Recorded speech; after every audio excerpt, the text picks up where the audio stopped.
Información, análisis y entrevistas. Profundidad con una mirada panorámica. En Línea 1. Muy buenos días. Bienvenidas, bienvenidos a Línea 1 por Radio USACH 94.5 y Diario USACH.cl. Y por supuesto todas las plataformas digitales de Radio USACH y Santiago TV, además de las personales. Daniela Figueroa Videla, ¿cómo amaneció hoy? Llena de colores azules. Con lunares, rojos. estoy de lunares. ¿Lunares? Sí, pues, ¿no ves ahí? Lunares rojos para variar, en un fondo azul. Da lo mismo mi ropa, muy buenos muy días. Elegante, muy primaveral usted. Eso sí, ando fresquita, a pesar de que, como se dice en buen chileno, querido Alejandro, no le achunté con el tiempo, porque ayer, miércoles, hizo bastante calor. Yo te diría que incluso... Se puso fresco temprano. Pero llegamos a los 28 grados, ayer estuvo pesado, no sé, como yo digo, ¿no? Bochornado. Y hoy la máxima va a ser solo 21.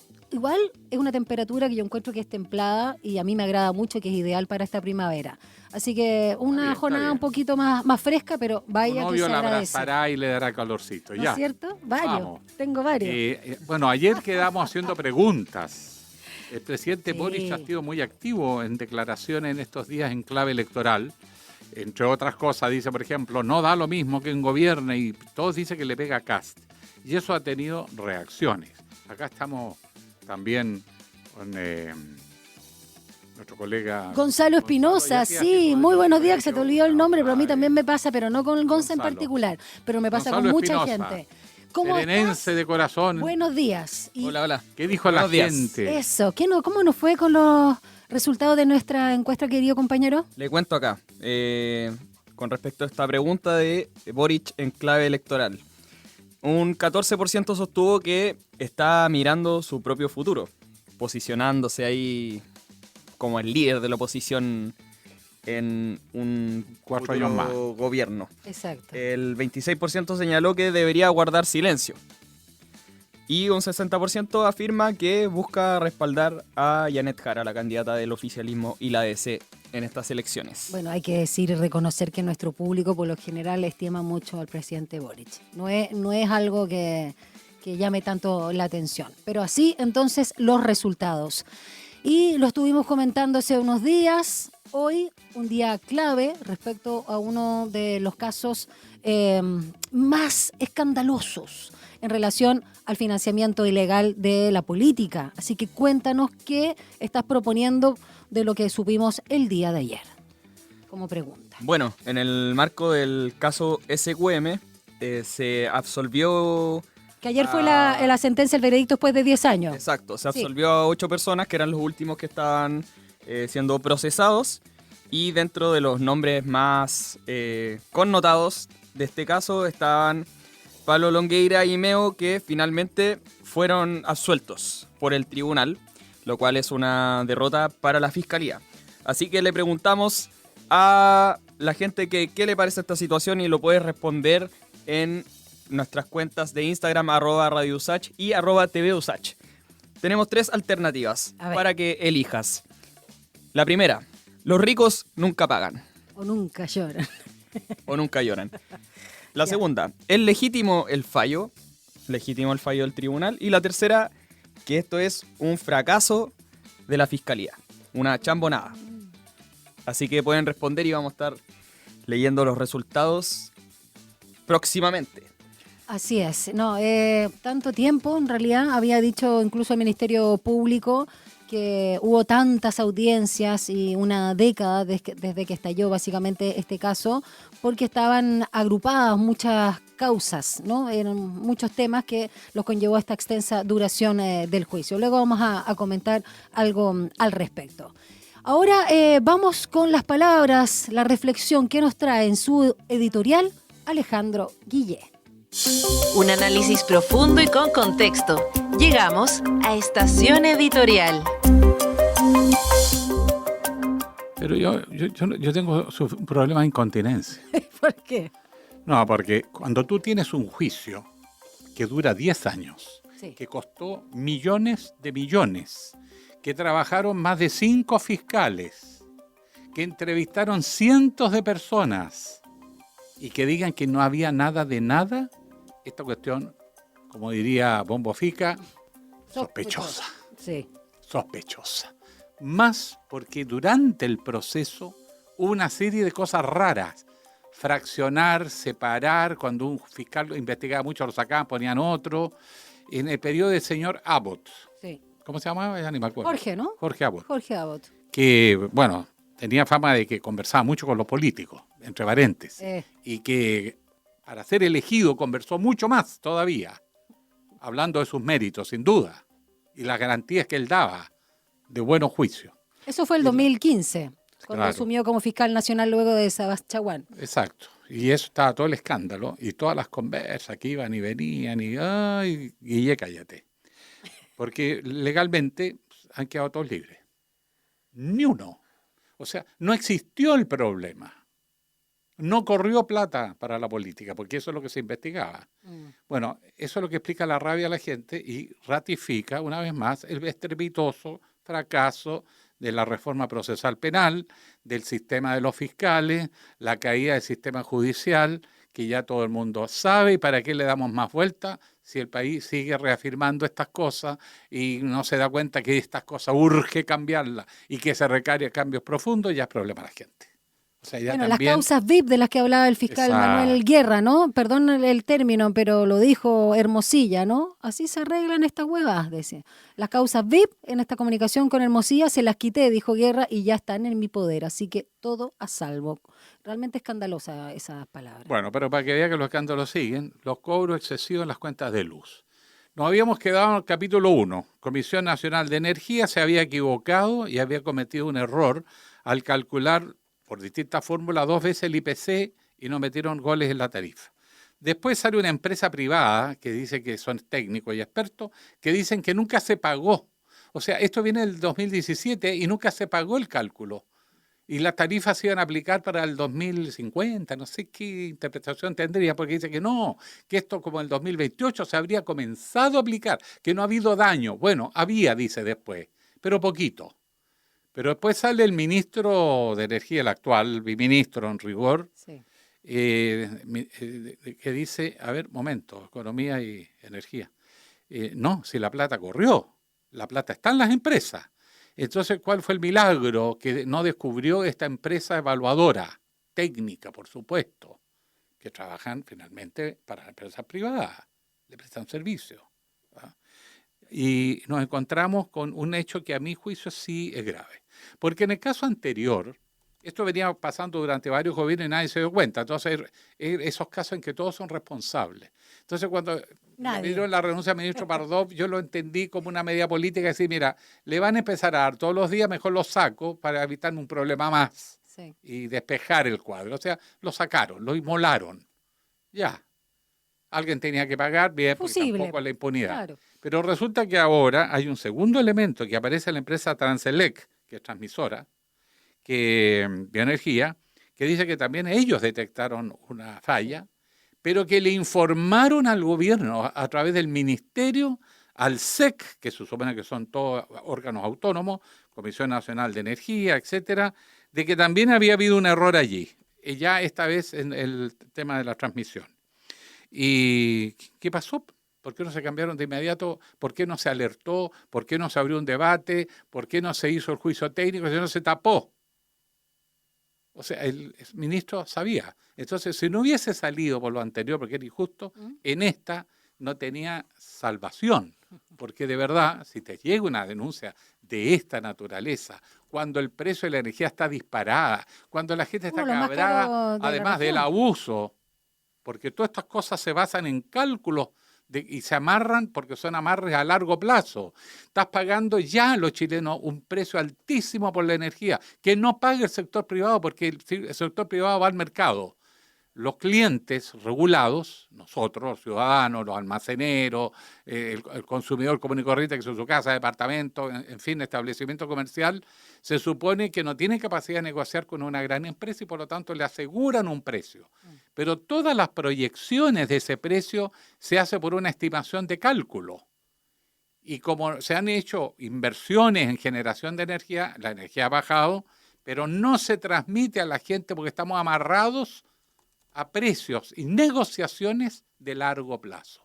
Y más encima nos pasan goles de todos lados Y ni siquiera se ponen de acuerdo de cuál fue el origen, que si las empresas privadas sabían o no sabían. Transelec dice que sí sabía y lo informó. Si se tira La la pelota. otra dice que nunca se dieron cuenta en 7 años. ¿Cómo? Que nunca se dieron cuenta en 7 años. Díganme que uno no acumula rabia. Obvio. ¿Qué es lo que está funcionando de verdad en el país?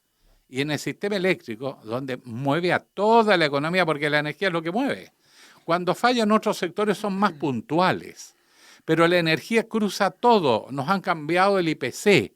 Nos han cobrado hasta por las papas Y más ha caras. fallado, que para qué te digo. O sea, el blackout está a la vuelta de la esquina en nuestro país. Además, entonces la pregunta que se uno hace, bueno, ¿cómo puede ser que el sector eléctrico esté en este nivel de despelote donde ni los técnicos le apuntan? Pues? Se supone que son técnicos, que les pagan especial, tienen otras consideraciones. Pero acá, todo esto que está viviendo es una eterna sensación de que te hacen goles de todas partes. Y que la autoridad, aún advertida, se hace la lesa para no encarar el escándalo. O lo que hace no tiene resultado porque si del año pasado están equivocados, ¿por qué se nos siguieron cobrando? ¿Te fijas? Ahora, yo lo único que digo, junten rabia, chilenos. De ustedes va a depender la elección. O sea, Bueno, y además, cambiamos un sistema que todavía está colapsando por todos lados, nos animamos de una vez Sí. por todas a hacer lo que hace décadas tendríamos que haber hecho, que lo recomienda las organizaciones internacionales, el Fondo Monetario, todo en Chile tiene que hacer cambios. Y nos negamos porque nos da miedo, porque no nos da certeza. Y aquí están las Ale, tú que trabajaste en el Senado, cuéntame también cuál es la injerencia, incluso la señal política que habría en mantener la acusación constitucional contra Pardo si ya salió del cargo. No se puede. Tú Por tienes eso, un pero por eso periodo te digo, de muchos no meses. te pregunté si se podía o no, sino cuál es la injerencia, finalmente cuál es la señal que se quiere dar ahí. Bueno, aquí hay responsabilidad y que se responde por la responsabilidad. Yo creo que a diferencia de la vez anterior, Para que se que era inhabilite. mal de mucho porque era medio raro que la derecha, que también fue gobierno, que también es responsable, dijera, mira, vamos a culpar a Pardov. Era como el pato a la boda. Tiene alguna grosa responsabilidad, pero también la tienen ellos y la tenían los gobiernos de la Concertación. O sea, aquí quedaron todos chorreados. Pero esta vez no tiene apelación porque a él se le avisó de un cobro y no corrigió. Sí. O sea, yo creo que se le va a abrir un frente. Pero para complejo. inhabilitarlo en el fondo. Claro, a futuro de Sí, posibles. posible, claro. Pero son como estamos en Chile. Pues, vamos a acordarnos en el caso Soquimich. Oye, gente que dejó de ejercer los cargos, tuvo que renunciar a los cargos y después saben que era inocente. Oye, ¿se podrán querellar contra el fiscal que los persiguió 10 años? Porque si es verdad que eran inocentes, entonces, ¿qué responsabilidad tiene el Poder Judicial de destruirle la carrera a gente que era inocente? ¿Alguien responde? Sí. ¿No será hora de que terminar con el sistema de la Fiscalía, volver a otro sistema, o si son fiscalía pero con responsabilidad y acusación constitucional? De hecho, el ex y de repente fiscal demanda Carlos civil? Gajardo señalaba, justamente por el caso SQM, y lo cuenta en su libro Somos tontos hasta las 12, Ale, señalaba, nosotros lográbamos por el caso Penta y también SQM, un montón de éxitos, avances en tribunales, en todo el proceso, y el Ministerio Público, puras derrotas. A propósito también ahí de cómo se trabaja, ¿no? Y la crítica desde adentro, por eso él Bueno, pues renunció. sí, pero si cada vez que un fiscal estaba avanzando lo sacaron, lo sacaban de la causa. O sea, esto que pasó es un problema sistémico del sistema judicial. Está permeado por todos lados. Entonces ahora con ese sistema vamos a combatir el narcotráfico, el crimen organizado. Olvídense. Por eso está pasando lo que está pasando hoy en Chile. Y de hecho hay cuestionamientos ya. Claro, ya hay cuestionamientos, pero yo quería hacer un punto acá. Digo.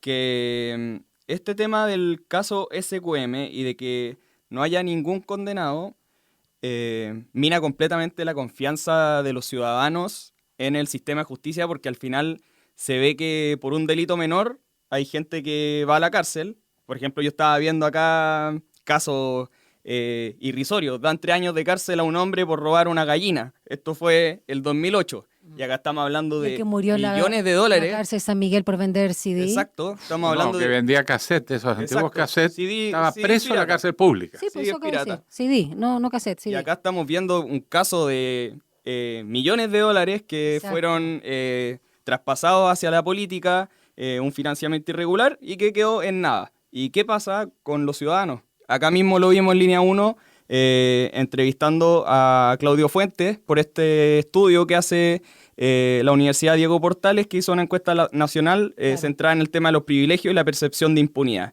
¿Y qué piensa la gente con respecto a esto en el término del Poder Judicial? Un 84% estima que el dinero y los contactos inciden en las sentencias, un 73% percibe que hay criterios distintos para juzgar a ricos y pobres, y un 75% rechaza la idea de que la justicia sea equitativa.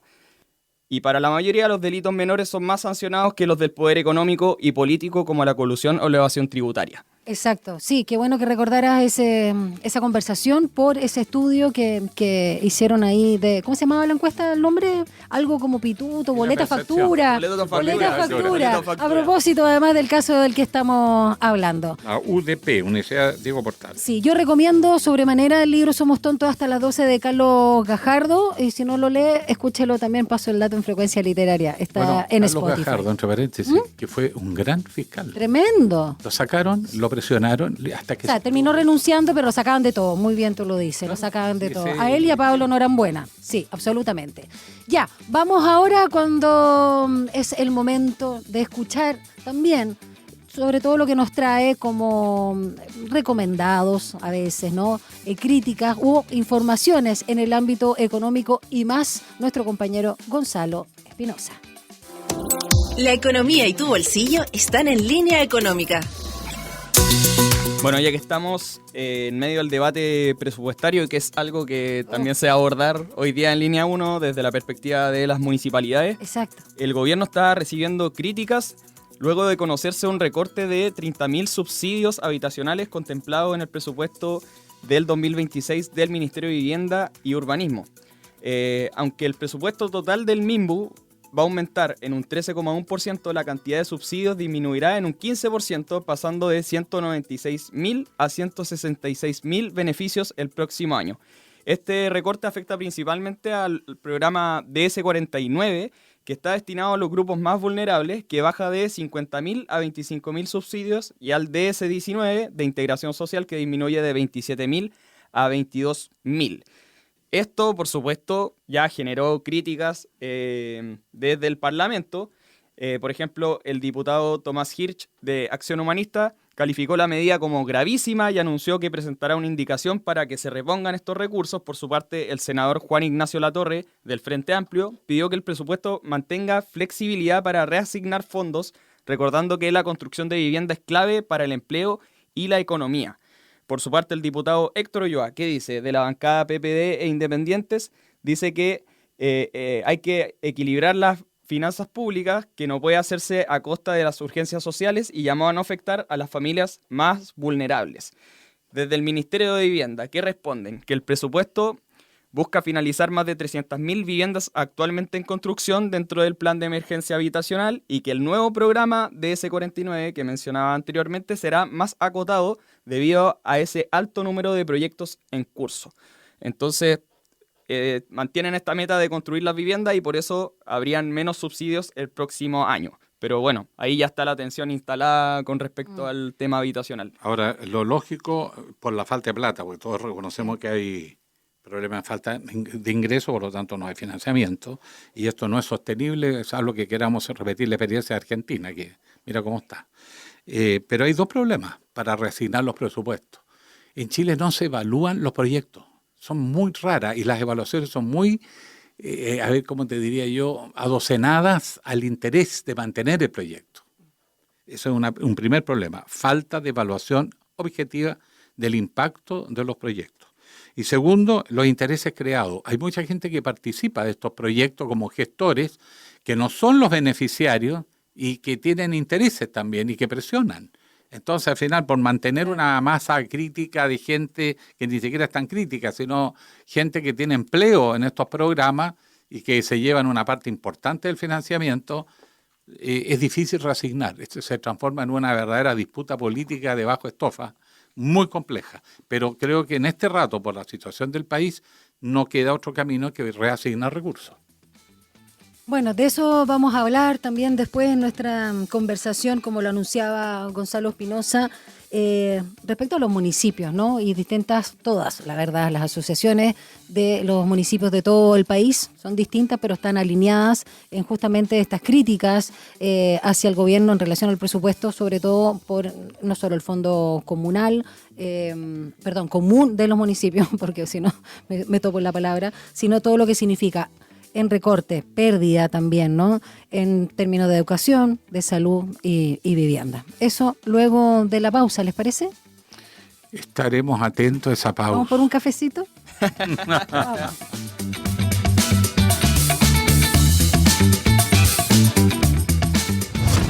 Una breve pausa y ya regresa Línea 1.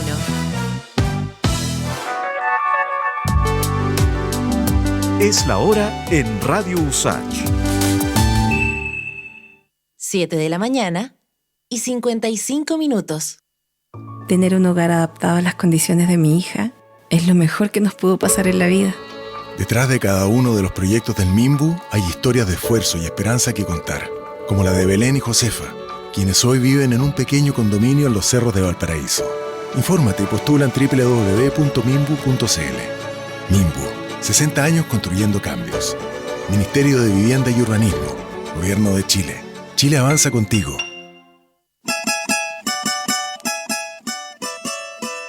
A Hora da Saudade. Uma mirada desde las africanidades al mundo. Tejendo conexiones, raízes, influência, ritmos, arte e sabores por meio de la música. Sumérgete en este emocionante, vibrante y diverso viaje intercultural de la 94.5 Radio USACH. A Hora da Saudade, junto a Eugenia Dos Santos. Capítulos estreno miércoles a las 5 de la tarde y los sábados a las 19 horas. Si tus pases te van al córner como los míos o más lejos y no logras el gol, tu lazo con el fútbol es romántico. Entonces Reino Fútbol es para ti. Una conversación íntima sobre el mundo del balompié. Reino Fútbol todos los domingos a las 16 horas a través de Radio USACH. ¿Qué lugar tiene la ciencia en los grandes debates de hoy? Hola, aquí les saludan Macarena Rojas Ábalos y Fernando Ortiz. Y queremos invitarles cada viernes a la 1 de la tarde a La Sociedad de la Ciencia, un programa que invita al diálogo y a la reflexión en torno al quehacer de la academia y cómo esta conversa con los distintos actores de nuestra sociedad. Y a imaginar una sociedad más justa. La Sociedad de la Ciencia, cada viernes a las 13 horas por la 94.5. Radio USACH. Nuevas voces, nuevas formas de escucharnos.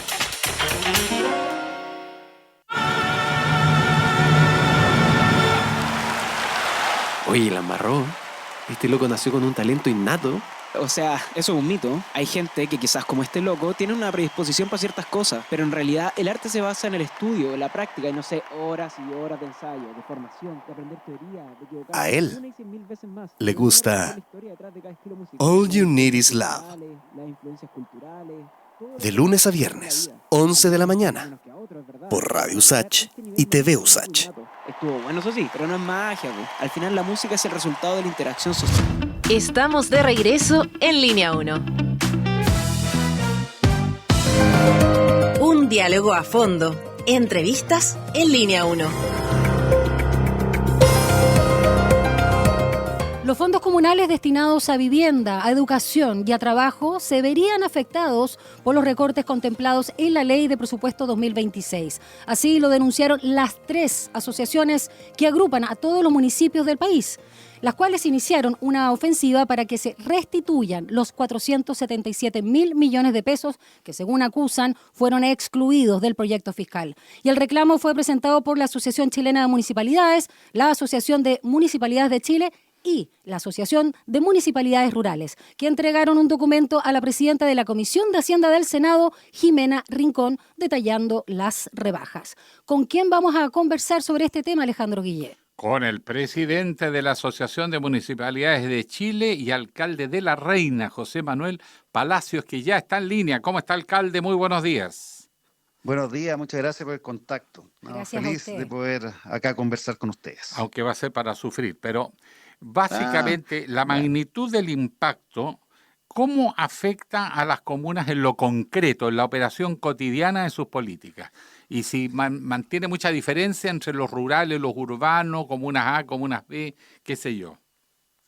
No, para nosotros es bien, bien complejo porque finalmente el promedio de los municipios es una situación económica bastante precaria y nosotros dependemos mucho de los fondos sectoriales, dependemos mucho del Fondo Común Municipal y cuando se ven debilitados los traspasos directos, en algunos casos, cuando se ven debilitados también los gobiernos regionales, finalmente nosotros no podemos llegar con los servicios o los proyectos en infraestructura que necesitan nuestros vecinos. Entonces, cuando efectivamente tenéis un poco más, ¿no es cierto?, de 440 mil millones, ¿no es cierto?, menos en el Fondo Común Municipal, para nosotros es una complicación, porque es de lo que viven finalmente los municipios y ahí con esos fondos nosotros podemos destinarlos a servicios, cosas muy importantes y que nos ayuda en la operación diaria, que eso también es fundamental. Pero aparte, cuando tú ves que no sé, en el caso de proyectos, la Subdere también ve disminuidos los PMU, los PMB, que son fondos que van también en mejora de veredas, en mejoras de plazas, también en mejoras de barrios, de infraestructura, de áreas verdes. Bueno, también es una complicación para nosotros. Y si empieza a ver todas las glosas en materia, ponte tú, de salud, también hay un tema muy complejo. El aumento en recursos para el 2026 no alcanza a cubrir el crecimiento del per cápita y por supuesto tampoco la actualización en cuanto, no sé, al IPC. Entonces, eso, porque fue solo de un 3,7% el aumento del Fondo Comunal Municipal para 2026. Sí, bueno, por eso te digo, eso en el fondo común, pero también en los presupuestos estructurados. Yo estoy hablando, por ejemplo, el presupuesto que está destinado a salud, el per cápita. A nosotros, en el fondo, nos llegan los recursos traspasados. ¿Sí? Hay 4 municipios nomás que están fuera de este sistema dentro de Chile. Nos llegan los recursos traspasados del servicio al municipio y nosotros con eso mantenemos los CEFAM, los SAR, los SECOF, en fin. Con eso mantenemos nuestra infraestructura de salud. Generalmente los municipios tienen que poner un poco de plata, nunca alcanza, ¿te fijáis? Sí. Pero ahora más encima se ve disminuido. Entonces, eso es un tema complicado.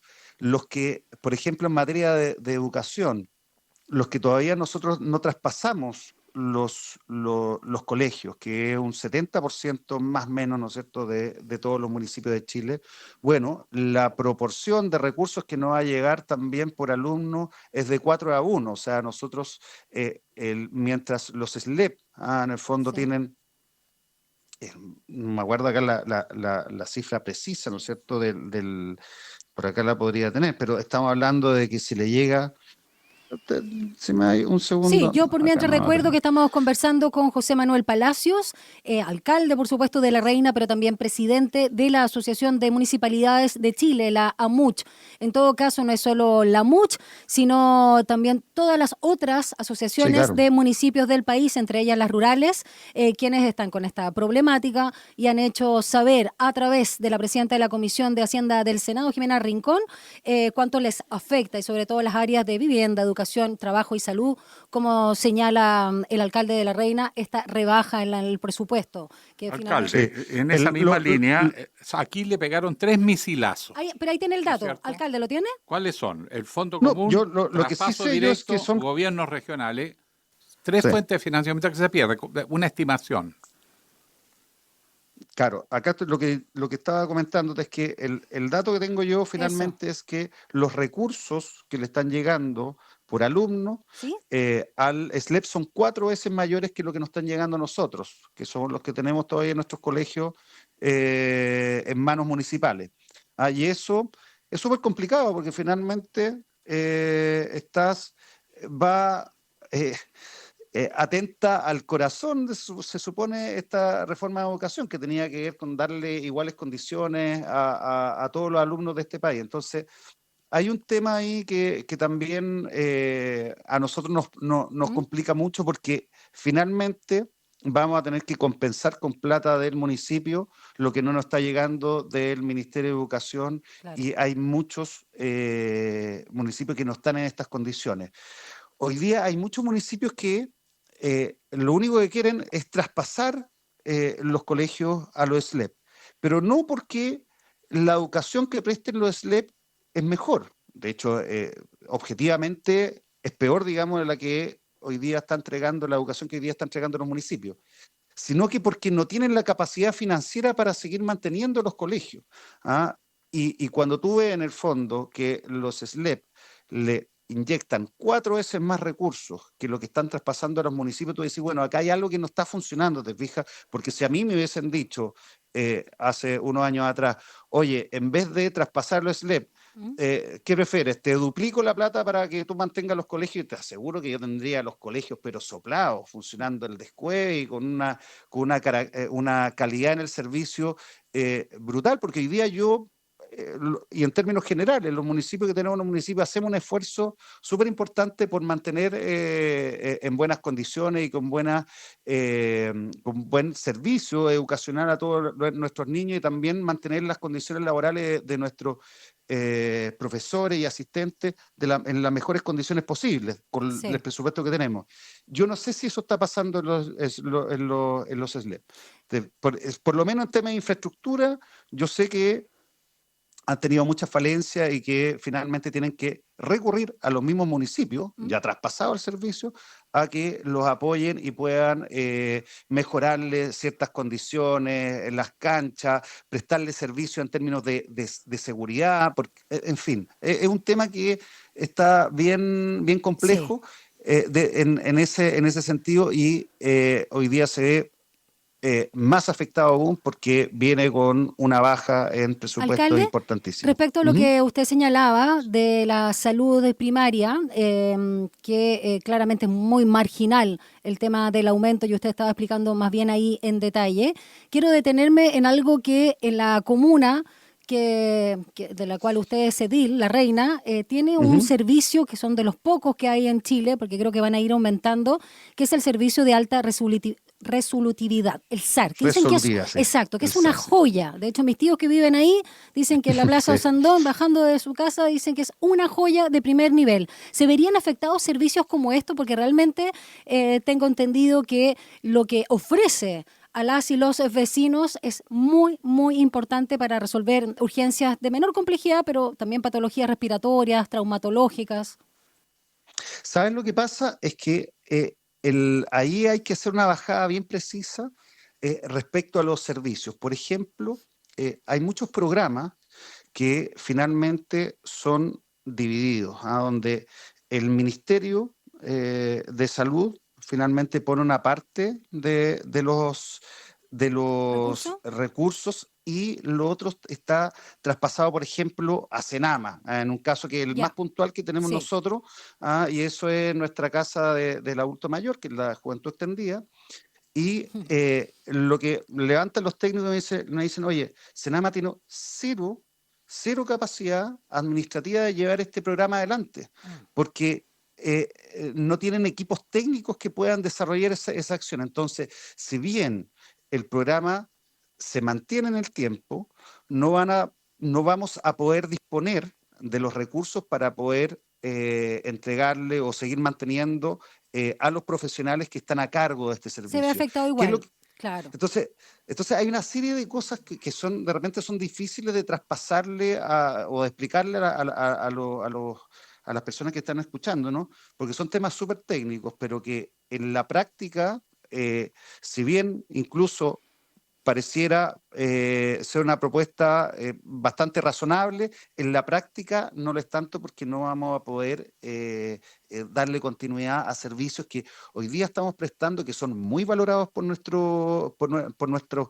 vecinos, que están orientados a áreas muy sensibles, como por ejemplo adulto mayor, como por ejemplo personas con discapacidad, y que finalmente, yo hago digamos, un esfuerzo brutal acá en La Reina, y y le quito recursos a otra área y le inyecto ahí. Pero hay municipios que no van a poder hacerlo. ¿Ah? Y eso atenta a las personas que hoy día más necesitan de la ayuda del Estado. Entonces, eso es lo que estamos tratando de hoy día hacerle presente al gobierno. Lo trabajamos en profundidad con los equipos técnicos también del mismo Senado. Por supuesto, todos los equipos técnicos que tienen las 3 asociaciones. Hay algunos temas también que afectan de forma brutal al mundo rural, en términos de infraestructura, de caminos, por ejemplo, en términos, ¿no es cierto?, de agua potable rural, que también son programas que vienen desfinanciados y que son muy, muy sensibles, son muy necesarios y que finalmente hacen que la proyección que tenemos para el próximo año sea muy compleja. Hay un tema que yo me acuerdo que por lo menos a mí me hicieron ver con mucha angustia, y es que durante todo este último año, incluso estos últimos 2 años, no se ha avanzado en proyectos que nos puedan permitir mejorar o solucionar problemas de infraestructura que se vienen arrastrando hace mucho tiempo, como por ejemplo proyectos de infraestructura en materia de vialidad, de caminos, sobre todo en temas rurales. De repente los que estamos en Santiago nos cuesta ver eso, pero es un tema que para ellos es fundamental.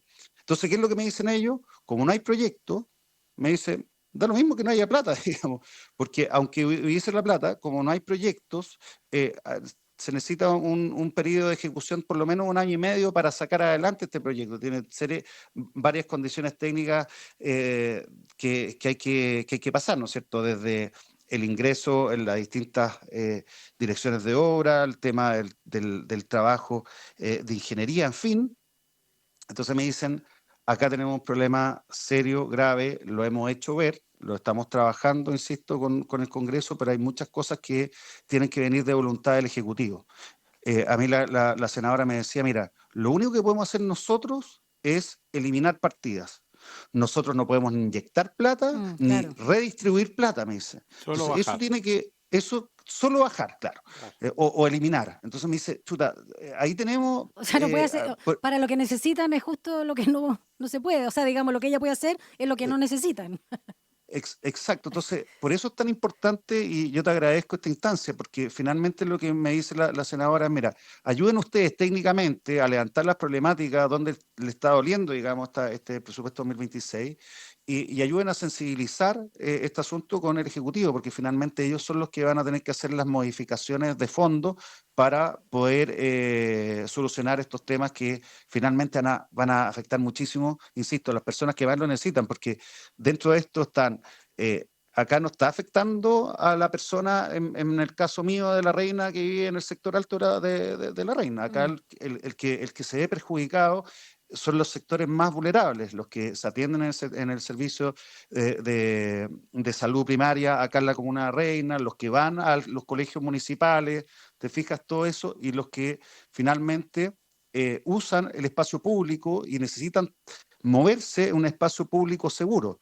Ojo que acá ni siquiera han entrado en el tema de seguridad, que también vamos a hablar de eso. Hay un tema súper profundo ahí. Ahora, pero es un asunto que de repente se ve de manera un poco más lejana, porque siempre es súper árido, ¿no es cierto?, el hacer el traspaso de temas de presupuestario. Es complejo entenderlo, pero finalmente es lo que hace factible que cualquier propuesta, ahora viene un nuevo gobierno, ¿no es cierto?, cualquier gobierno pueda sacar adelante iniciativas que vayan orientadas a mejorar las brechas que hoy día tenemos en materia de infraestructura, seguridad, educación, salud, en fin, que es los temas fundamentales y principales para todos los vecinos. Alcalde Palacios, dígame. Por ahí su colega Gustavo Alessandri dijo que lo más probable es que sea un terremoto social. Apliquemos la nomenclatura sísmica. ¿De qué grado sería esto?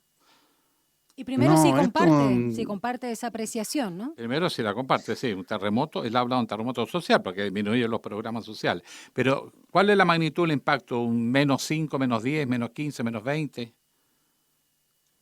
Mira, el mayor problema que tenemos nosotros, más allá del mismo terremoto, es que finalmente lo que hay detrás de esto es una falta de recursos. O sea, yo creo que acá hay un esfuerzo por ver cómo nos arreglamos este asunto con poca plata. Hay poca plata hoy día en el gobierno para poder avanzar en proyectos, en mejorar temas estructurales de las distintas áreas, tanto en educación, salud, en fin. Ya, eso es un tema, y por eso te hablaba el tema de seguridad.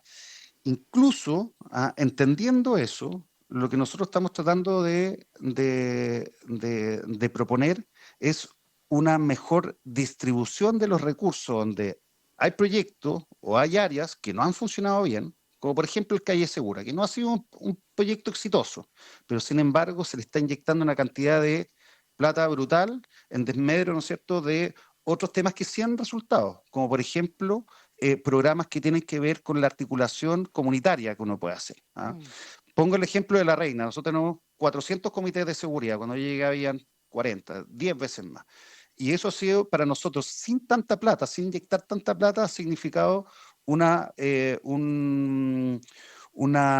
forma de enfrentar el tema de la seguridad, poniendo foco en el ámbito preventivo, que ha generado un buen impacto. Por lo tanto, creo que la mejor plata, sobre todo destinada en prevención, es focalizarla en la articulación con los vecinos. Si entran a robar a un vecino, el que está más cerca siempre va a ser la persona que vive al lado. Alcalde, en ese Entonces, sentido, ¿Mm? sí, hablemos un poquito también de cómo está la situación, el estado del arte, el diagnóstico de La Reina en materia de seguridad, y podríamos decir, señalar inseguridad. Se ha visto al menos mucho en la prensa, más allá de los sesgos o tratamientos, que tanto en su comuna, en La Reina, como Ñuñoa, Vitacura, también en San Miguel, y los respectivos ediles de esas comunas se reunieron también para manifestar no solo la preocupación en materia de inseguridad, sino también en torno a la discusión del proyecto de ley de seguridad municipal. ¿Qué nos puede decir al respecto? Primero, yo creo que es fundamental meterle energía a ese proyecto. Creo que es absolutamente necesario a la brevedad sacar ese proyecto, porque finalmente lo que hace es darle espalda, darle respaldo, un soporte jurídico y también administrativo y operativo a direcciones de seguridad que hoy día están en una zona súper gris. Básicamente no tenemos normas. Esto es una cuestión bien extraña. Un inspector municipal, tú no puedes asimilar a un funcionario que ve mantención de jardines, o un inspector que finalmente va a sancionar incumplimientos de la norma en materia de patentes. Ponte tú. Son tipos de funcionarios distintos, y eso lo recoge la ley, y esa ley está entrampada y no sale nunca, y lo que nosotros estamos pidiendo es que se pongan de acuerdo. Ahí hay una discusión, por supuesto, profunda, profesional, que la ley salga lo mejor posible. Nosotros ya pusimos todas las cartas sobre la mesa, ya saben cuál es la postura de los municipios. En fin, yo creo que hay que meterle energía. Ahora, si eso va a venir a solucionar el tema de la seguridad a nivel nacional, no. Pero nos permite hacer mejor nuestra pega. Ese es un punto. Segundo, en términos generales, yo creo que la delincuencia va a seguir subiendo, en la medida que no hagamos cambios profundos. Finalmente, todo lo que se ha hecho en materia de seguridad es bastante cosmético, y nosotros necesitamos hacer un cambio estructural que atienda, digamos, a todo el círculo de la prevención y la seguridad. Acá no solamente están las policías o la fiscalía o el Poder Judicial, lo que es Gendarmería.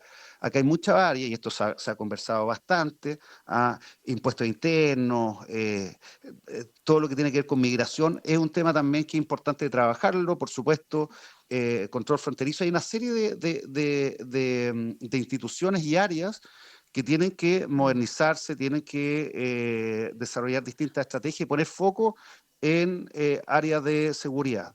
Muchas veces el foco está puesto no sé, en temas, ¿no es cierto?, de control fronterizo, más bien temas comerciales, y no en tema de seguridad. Hay que trabajar eso, y para eso se necesita también recursos, porque evidentemente hoy día necesitamos más plata que inyectarle, no sé, a la fiscalía. Los fiscales son poquititos, no alcanzan a hacer la pega, por eso es que hoy día tenemos un problema grave. Lo mismo la policía, lo mismo el Poder Judicial, lo mismo. Entonces, ahí yo veo poco factible, incluso con el cambio de gobierno, que se vean cambios estructurales en materia de seguridad, a menos que haya una redistribución en los recursos y que finalmente se enfrente la temática de la seguridad con la importancia que tiene. Y también abrirse a la posibilidad de hacer cambios estructurales en materia normativa.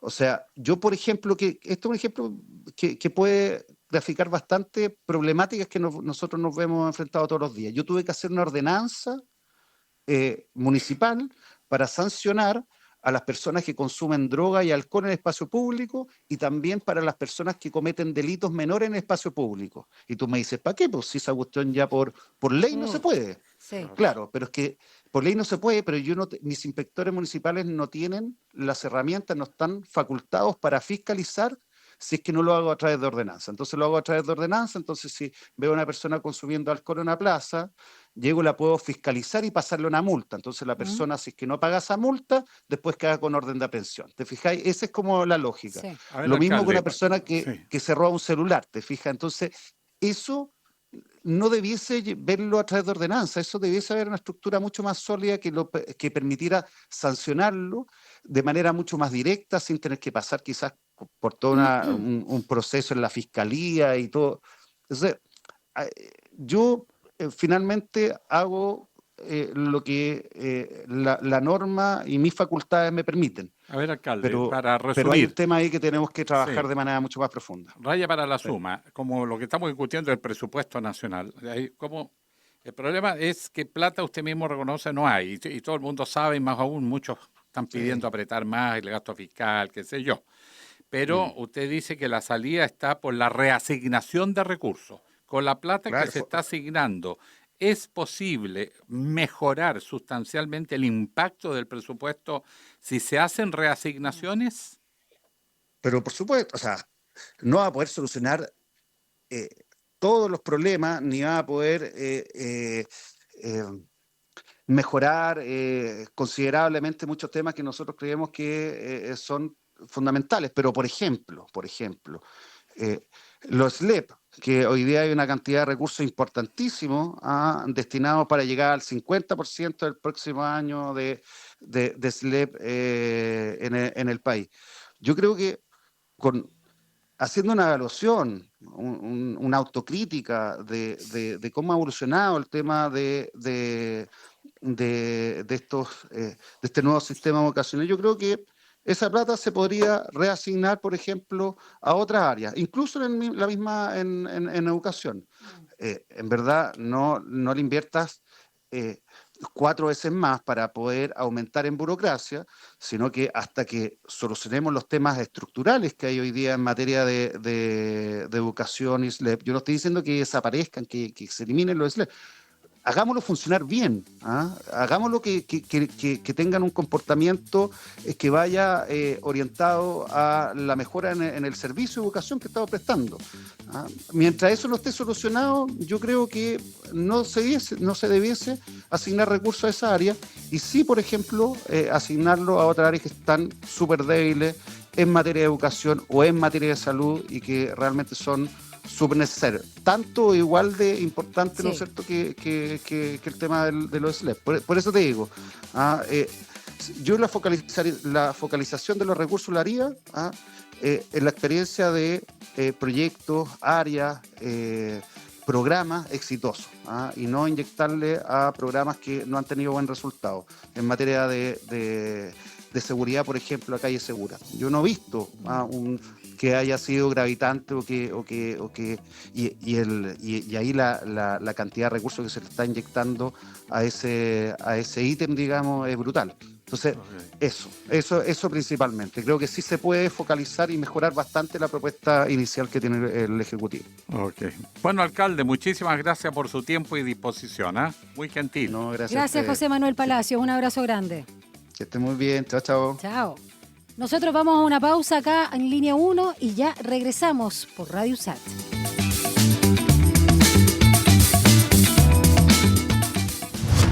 Una breve pausa y ya regresa Línea 1. Todos los días a las 12 en punto te invitamos a hacer un recorrido por los sonidos más profundos de nuestro país. El alma nacional. La trova, el canto de raíz, folclore y fusión que unen generaciones. Y cada viernes con música en vivo en las sesiones de El Alma. El Alma Nacional. Justo al mediodía, un encuentro diario con la música chilena por la 94.5 FM Radio USACH y en el 50.2 de la televisión digital abierta.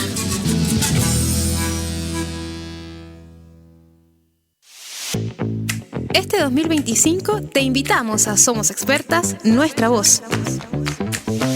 En esta segunda temporada podrás seguir conociendo las historias de vida de distintas mujeres expertas, sus trabajos, estudios e investigaciones que buscan hacer de este mundo un lugar mucho más justo. Conéctate a Somos Expertas, Nuestra Voz, cada miércoles y sábado a las 13 horas por la 94.5 FM, el canal 50.2 de la televisión digital abierta y en nuestras plataformas digitales. Radio USACH, Nuevas Voces. La crisis climática, los alcances de la inteligencia artificial, la ciencia de frontera, la economía, la salud, la educación. Porque el mundo vive tiempos de cambios y en medio de lo incierto, en Sin Pretexto buscamos respuestas a los grandes desafíos. El futuro nos inquieta, pero sabemos que se escribe en el presente. Te invitamos a una conversación profunda. Soy Mirna Schindler y te acompaño de lunes a viernes a las 6 de la tarde en Radio USACH. Sin Pretexto.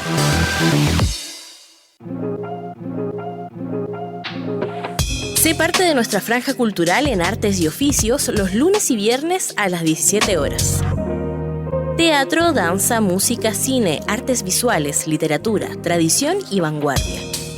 En Artes y Oficios conocemos más del trabajo que existe detrás de cada creación realizada por las y los protagonistas del mundo artístico, cultural y patrimonial y de su impacto en nuestra sociedad. La invitación es a discutir la cultura con todas sus aristas. Juntémonos en la 94.5 los lunes y viernes a las 17 horas. Radio USACH, Nuevas Voces. Estamos de regreso en Línea 1. Un diálogo a fondo. Entrevistas en Línea 1. ¿Vio usted la película Machuca? Por el año 2004, Daniela, ¿se acuerda? Pero por supuesto, por eso mi hijo se llama Pedro. Usted se acuerda, porque me estaba comentando, su hijo se llama Pedro. Pedro Machuca, claro que ¿se acuerda de él? ¿Y se acuerda del Frutilla? También me acuerdo. ¿Qué fue de ellos? Esa es la pregunta que nos vamos a hacer hoy. ¿Qué fue de ellos casi 20 años después? ¿Dónde están? ¿Qué están haciendo? Y resulta que hay uno que nos va a responder. Candidato. Exactamente, nos va a responder en relación también a la misma lucha social y las diferencias, desigualdades que vimos en Machuca y que siguen vigentes está ambientada por supuesto en otra época, pero siguen vigentes hoy, 20 años después del estreno de este ya clásico del imaginario colectivo chileno de Andrés Wood. Y justamente, tú lo decías, Ariel Mateluna ya es candidato independiente, cupo independiente en Acción Humanista.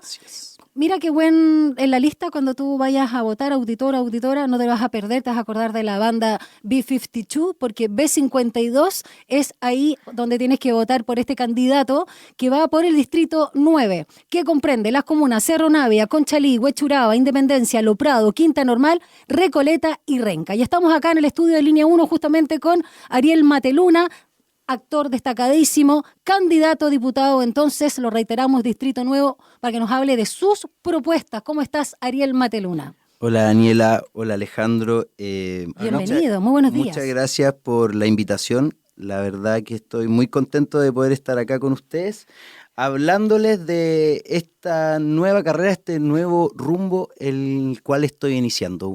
Hablemos de tu historia personal, porque tú llegaste aquí por una trayectoria, por una historia. Tú eras, yo me quedé con Ariel Mateluna cuando era Pedro Machuca. Exacto, hace sus 22 años atrás. ¿Cómo fue evolucionando este Pedro Machuca que hoy día es candidato a parlamentario? Perdona, ¿la película la grabaste el 2002? El 2003, se estrenó el 2004. Sí, el estreno fue 2004, perfecto. Bueno, la evolución... ¿Cómo evoluciona el personaje? Que terminaste estudiando y sacando títulos. Exactamente, estuve, me dediqué mucho a la actuación, ese fue mi fuerte, pero también en el trabajo actoral me dediqué mucho al tema social, en cuanto a conversatorios, a talleres de teatro, a impulsar iniciativas culturales y artísticas en parte de donde yo vivo. Yo vengo de Recoleta, nacido y criado. He vivido toda mi vida en Recoleta, cerca de las poblaciones La Chimba, La Quinta Bella, que son bien conflictivas. Y desde ahí mismo siempre iniciábamos también en Conchalí, me invitaban a ciclos de cines donde conversábamos temáticas sociales y desde ahí empecé a hacerle el guiño al tema político, porque mis trabajos siempre estuvieron ligados mucho al tema político. Después de Machuca, me tocó interpretar a un comunero mapuche en Mala Junta, después a una persona de malas...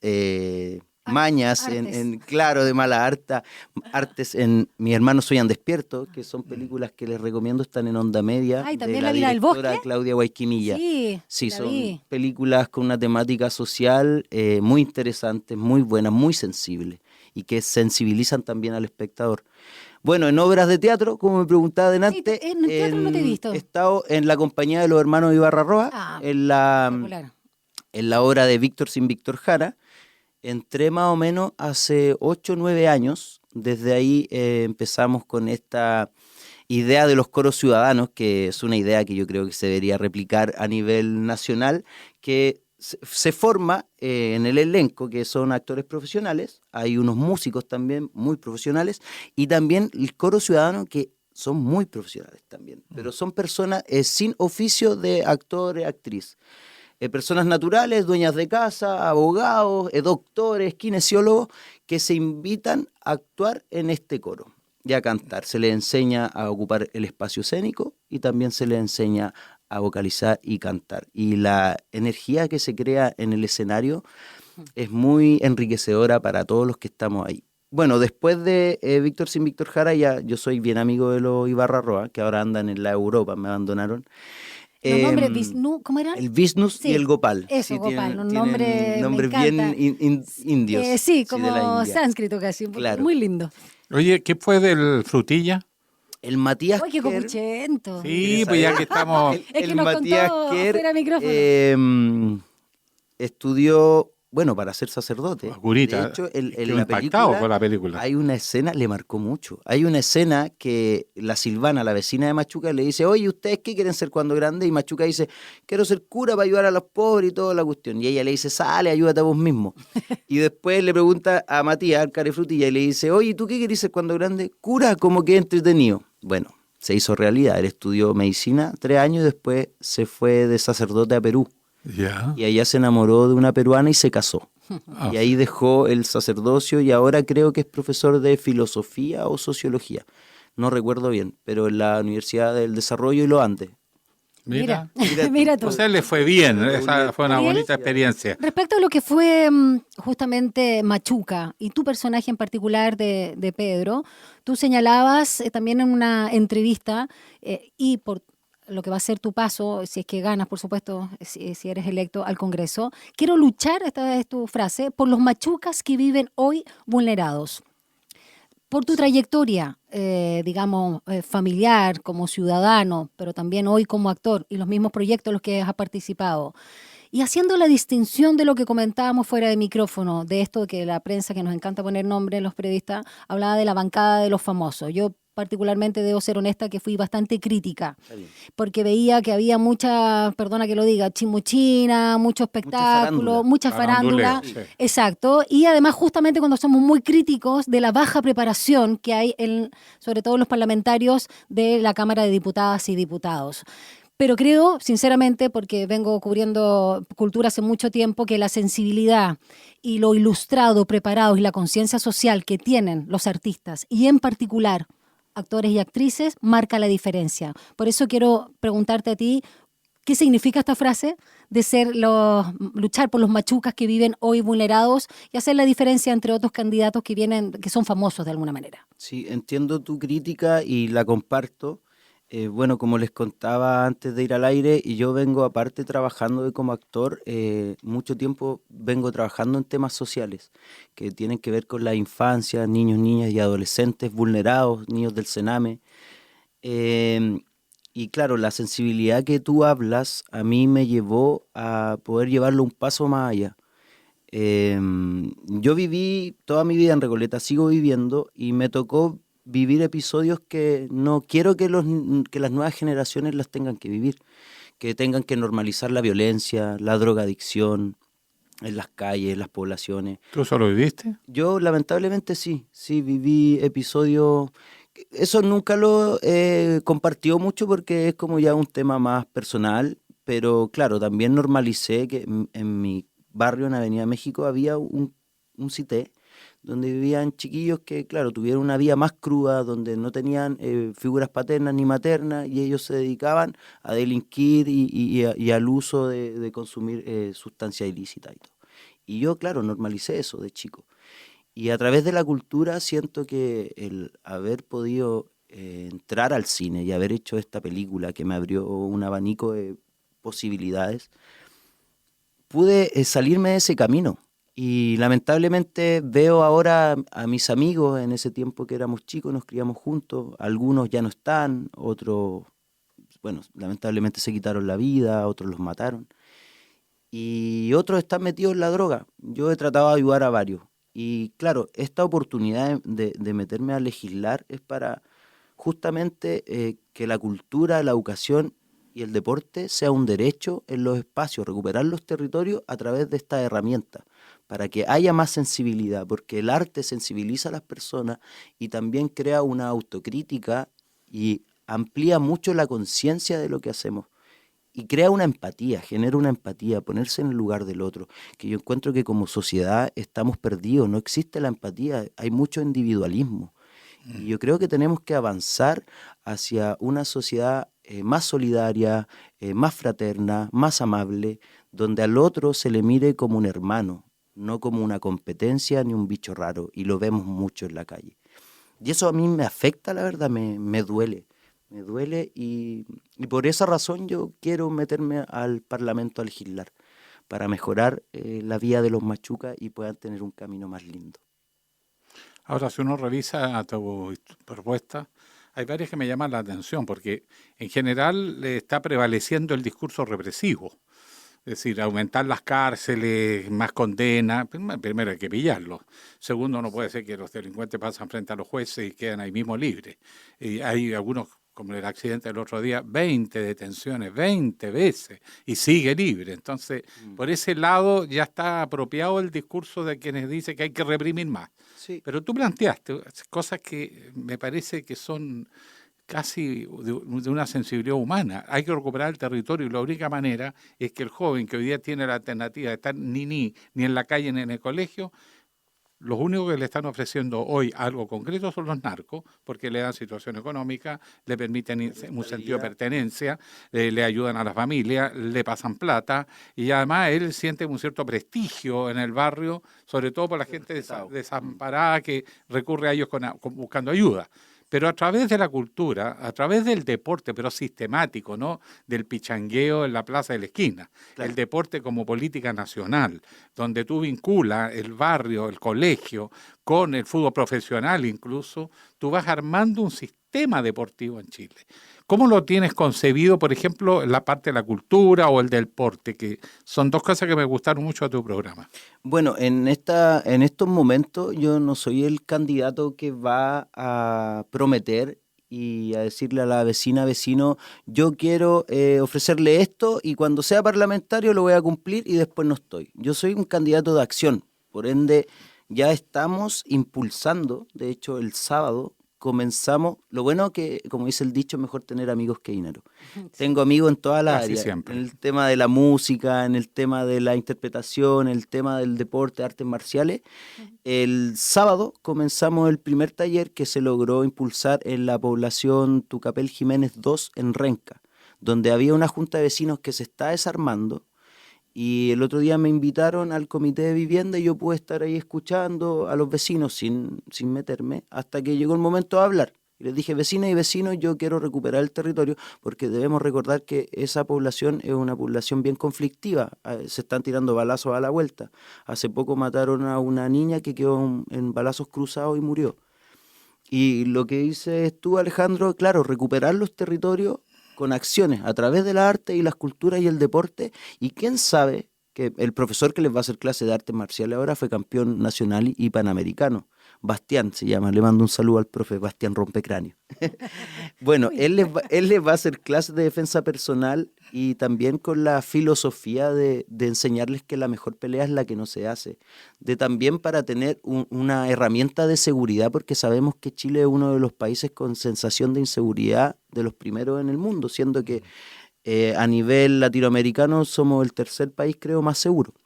Bueno, desde ahí estamos trabajando en los territorios, muy contentos de que se puedan instalar estos talleres y desde ahí ir creciendo, ojalá transversalmente. También estamos hablando con vecinos de Cerro Navia, donde queremos recuperar una cancha que nos están ocupando, que a ellos lo que más les importa, y en eso estamos de acuerdo, son los niños, niñas y adolescentes.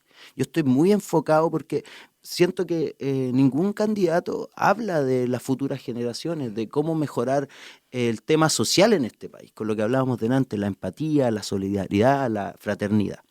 Y claro, el arte para mí es una herramienta de sensibilizar y de crear esa conciencia. Por ende, estos talleres van a quedar funcionando en diferentes comunas. Aprovecho de decirle a las vecinas y vecinos del Distrito 9 que me escriban a Instagram para poder empezar ya a trabajar en más comunas con estos talleres, porque esa es una de mis ideas principales. Bueno, después ya en caso de llegar al Parlamento es legislar y potenciar toda esta idea. Absolutamente. Perdón, estamos con el actor y candidato a diputado del Distrito 9, que comprende las comunas de Cerro Navia, Conchalí, Huechuraba, Independencia, Lo Prado, Quinta Normal, Recoleta y Renca, Ariel Mateluna.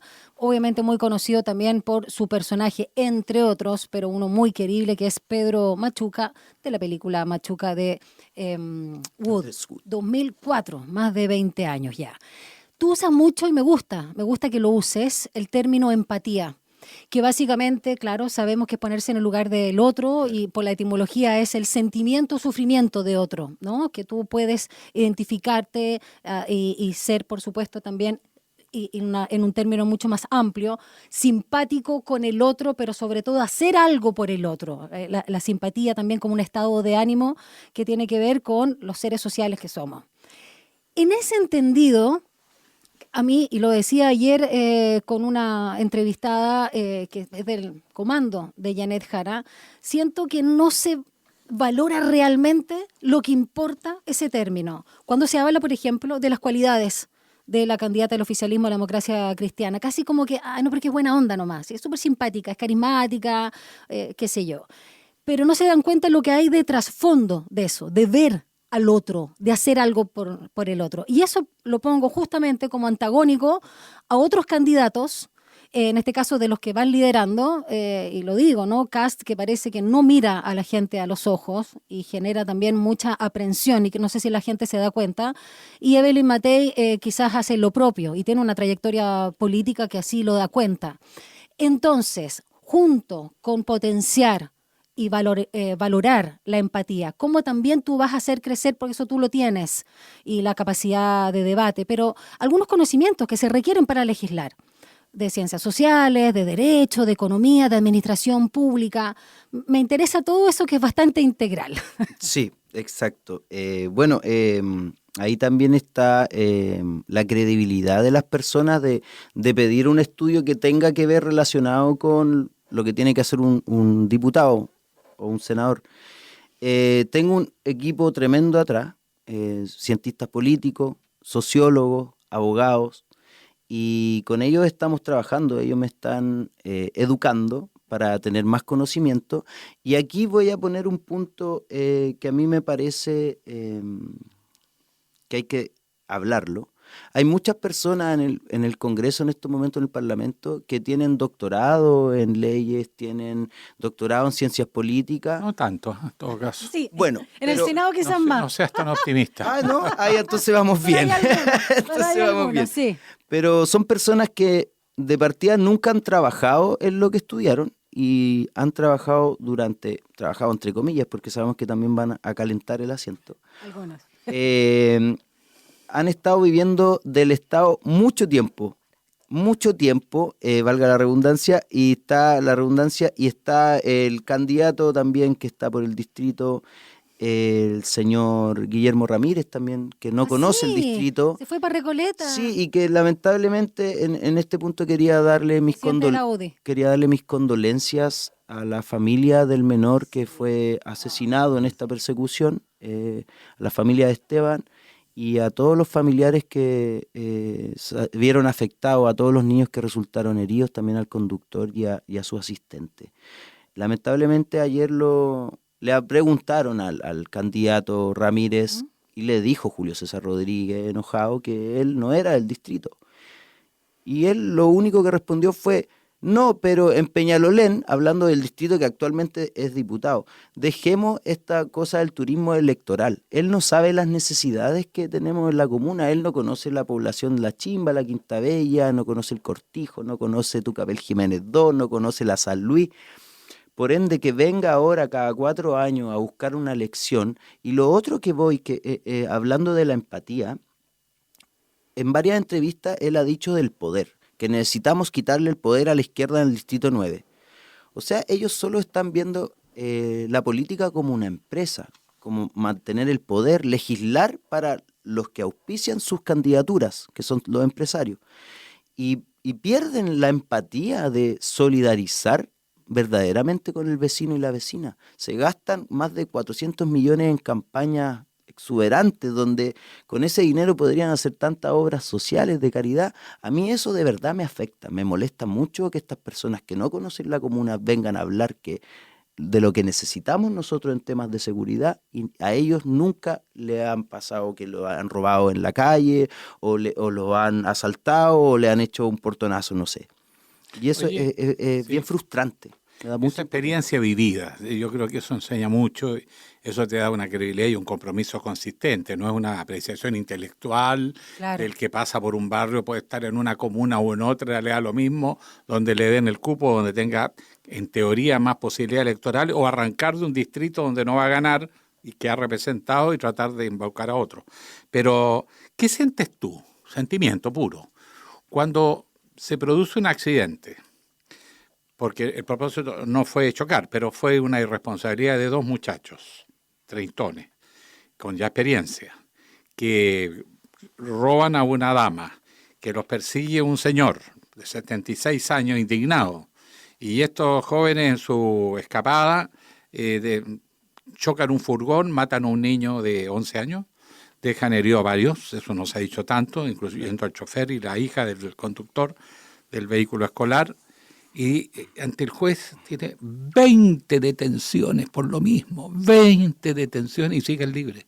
Sí, me molesta mucho, me da mucha impotencia, y aquí quiero ser enfático en que el Poder Judicial está actuando de una manera errónea hace mucho tiempo. Tenemos el otro caso de la jueza que liberó a un sicario. Sí. Estos tipos que tenían antecedentes hace muchos años. Da impotencia que la puerta giratoria siga girando y no la frenen. Da impotencia saber que la justicia solamente es para los ricos y que los pobres también tengan que pagar con cárcel. Da impotencia la corrupción también que hay en el sistema jurídico. Yo creo que ahí tiene que haber más fiscalización y un cambio, porque no nos pueden mirar a las personas que vivimos estos lamentables sucesos a diario como que no existimos o como que no aportamos. Somos seres humanos igual que todos y necesitamos seguridad, respeto, y que también las policías, porque yo estuve averiguando el lugar donde ocurrió el accidente en Santos Dumont, que está como a 7 cuadras de mi casa. Tengo muchos amigos que viven por ahí. Y a mí me escribieron por Instagram diciéndome, denunciándome a mí, que contándome que ellos ya habían visto este auto hace 2 semanas atrás y en los grupos de WhatsApp habían fotos, habían llamado al plan cuadrante, llamaron a las comisarías que están cercanas y lamentablemente aquí no hubo una prevención de parte de Carabineros. Y también tiene que ver con el tema burocrático, que Carabineros pasan más tiempo en la oficina escribiendo trámites que estando en la calle cuidando a la ciudadanía. Por eso también ahí tiene que haber una mejora en cuanto a la burocracia y que Carabineros estén donde tienen que estar en el territorio y también tienen que ganar un salario donde también ellos están exponiendo su vida. O sea, por último, ganen un salario que les permita hacer sus funciones de acuerdo a lo que ganan, y eso yo creo que debería ser algo que debería avanzar ahora pronto. Claro, ¿de dónde? No sabemos, porque hay un candidato que quiere disminuir el presupuesto público en 6.000 millones de pesos. Ariel, justamente te iba a preguntar como última pregunta en pos del tiempo, en relación a los candidatos presidenciales que están liderando las encuestas. Primero preguntarte por qué tu apoyo en la candidatura de Janet Jara, así como Acción Humanista, por cuyo cupo tú vas a candidato a diputado, dice firme con Janet, y cuáles son también ahí los puntos en común, ¿no? Con ella, con su programa, no solo con su figura y lo que representa. Y por otro lado, si ves riesgos, peligros ante un eventual, digamos, gobierno, presidencia de José Antonio Kast. Respondiendo a la primera pregunta, Acción Humanista, que es el partido que me dio el cupo, yo voy independiente, respalda a Janet Jara, por lo tanto yo respaldo a Janet Jara. He estado 2 o 3 veces con ella, me cae muy bien. Encuentro que es una persona que viene del sacrificio, del trabajo, una mujer del cortijo, de mamá dueña de casa, papá mecánico, ha estudiado muchas carreras, es una persona muy inteligente, con mucho diálogo y muy conciliadora. Encuentro que haber logrado como ministra del Trabajo subir el sueldo mínimo, hablando con los empresarios del país, todo es un gran logro y habla de lo conciliadora que puede ser. Aparte, como hablábamos delante de la empatía, que es un tema que me gusta tocarlo, ella viene del cortijo, de Conchalí, vivió, yo creo, penurias, así que... vivió en una casa que no tenía piso, que tenía tierra. Claro. Eso es más o menos el origen, ¿no? Para valorar también el mérito y el logro de gente que se forjó a pesar de toda la adversidad. En cierto modo se parece bastante a tu historia, por eso te estaba por la empatía. Bueno, ella estudió mucho más, pero nos pareció muy simpática, claro, y tiene, yo creo que no es por desmerecer otro tipo de crianza o vivencia o privilegio, por decirlo así, pero siento que las personas que han pasado por momentos conflictivos en la vida o que saben valorar un plato de comida, sienten más empatía por el otro. Como que al haberla vivido, al haber vivido momentos de tensión, momentos tristes, momentos de precarización, uno desarrolla una empatía. Y yo me doy cuenta conociendo a mis amigos del barrio o teniendo amigos que tienen otra situación. Pero también hay otras personas que nacieron en una buena situación, que desarrollan una empatía y son más sensibles. Pero siento que haber vivido, haber pasado por las de Kiko y Caco, como se dice, uno desarrolla una empatía.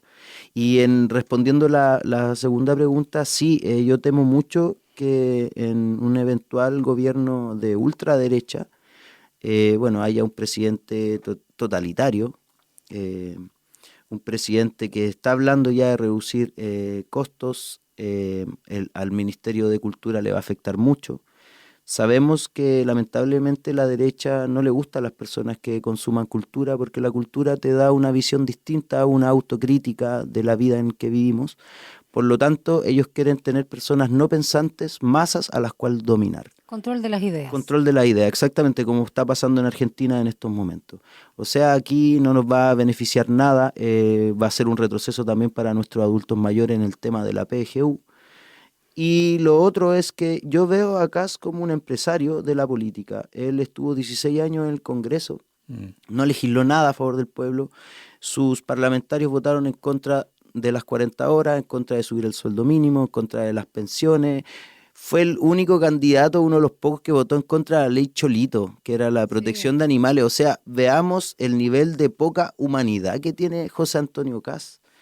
Así que desde ahí yo tengo un poquitito, no miedo, pero me daría mucha pena que las personas, sobre todo pobres, que viven en poblaciones, que viven la precarización, le den su voto. Eso me da me molesta mucho más eso que salga elegido Kast.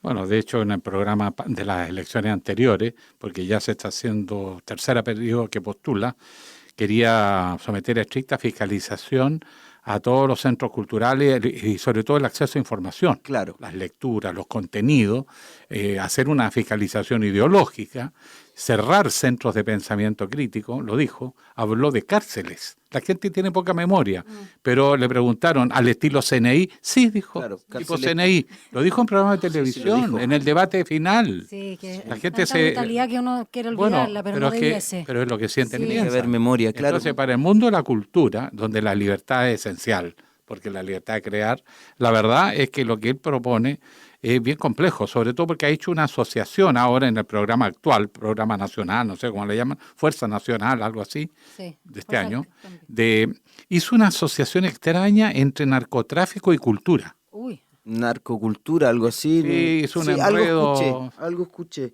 Ah, pero es que eso lo estaba asociando, yo creo, a algunos cantantes urbanos que tuvieron en algún momento un vínculo con narcotraficantes. Pero claro, lo que él está haciendo es metiendo a todo el mismo saco, sabiendo que en la cultura y la arte ahí está el teatro, está la música, está la danza. Pero claro, siempre lo llevan a lo más burdo, a lo más vil, para ellos justificar su idea de autoritarismo. Yo siempre me pregunto, perdón, la digresión, pero ¿por qué se da que la cultura en manos de la derecha es muy mala o no funciona? No tienen la sensibilidad, no tienen el gusto, no tienen la estética impresionante. Claro. Pero que en sí, la izquierda, históricamente, en Chile y en el mundo. Y por eso quiero preguntarte a grandes líneas, digamos, rasgos, ¿qué te parece el Plan Nacional Cultural de la candidata Jara? Hay algo que me quiero detener, me gustaría que contaras un poco a qué apunta el estatuto laboral para las y los trabajadores de la cultura y sobre todo desde las artes escénicas. No sé si manejas ese tema. Sí, estuve leyendo el programa, encuentro que es una iniciativa que le va a dar estabilidad a los trabajadores de la arte y las culturas, porque sabemos que uno como intérprete o músico, ya sea en qué área se desarrolle, hay momentos donde hay buen trabajo, pero después hay lapsos de que no hay nada y cobramos el seguro de cesantía que son 100, 200 mil pesos y ya nos quedamos en nada. Y eso es bien lamentable. Así que Janet apuesta por mantener un seguro que sea más estable. No sé cuánto va a perdurar en el tiempo que uno esté sin trabajo, pero encuentro que es sensibilizar con el mundo de la arte y las culturas. Bueno, solo para finalizar, no sé, me gustaría de ahí de alguna manera que tú, más que llamar a votar, pudieras hacer una reflexión sobre lo que tú señalas, la conciencia y no solo la empatía de lo que se pone en juego en estas elecciones de noviembre próximo. Mandarle un saludo a todas las vecinas y vecinos del Distrito 9, decirles que tenemos un futuro bien incierto y la verdad es que nosotros pensamos en las generaciones que vendrán. Y así algunos empezarán a entender la frase porque fuimos, somos, porque somos, serán. Yo creo que hay que trabajar en conjunto, tenemos que levantar nuestros territorios, nuestros espacios, recuperárselos al narco y desde ahí crear arte, cultura, ocupar nuestros espacios de noche, de día, hacer actividades y hablar, dialogar. Yo creo que estamos perdiendo el tema colectivo. Es importante dialogar y decir lo que pensamos. Eso, vecinas y vecinos, escríbanme a Instagram si quieren poner un taller de los que estamos ofreciendo y yo feliz les voy a responder y vamos a empezar a hacer ya actividades desde ahora. No vengo como candidato a ofrecerles mentiras que quizás no puedo solucionar si no soy amigo de los parlamentarios, pero sí vengo a ofrecerles ideas concretas, que es ya trabajar en talleres desde los territorios. Así que les mando un abrazo grande.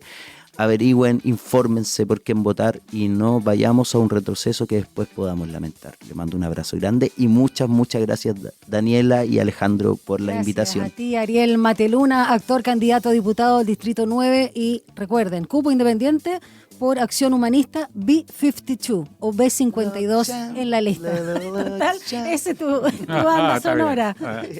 Gracias, Ariel. Un abrazo. Muchas gracias. Suerte, Ariel. Has entrado en un mundo complejo. Sí, lo sé. Ya, a rato duro. Yo estuve ahí. Se sufre, pero también hay momentos muy gratificantes, y sobre todo cuando estás con la gente. Cuando estás con la gente, ahí surgen buenas ideas y siempre se puede hacer algo. Mañana tengo una reunión con el Colegio de Profesores. Ah, muy bien. Me invitaron a leer un discurso. Muchas gracias, Ariel. Y nosotros nos despedimos, querido Alejandro Guillé, de esta edición de día jueves acá en Línea 1 por Radio USACH. Chau, chau. Nos vemos. Información, análisis y entrevistas. Profundidad con una mirada panorámica en Línea 1.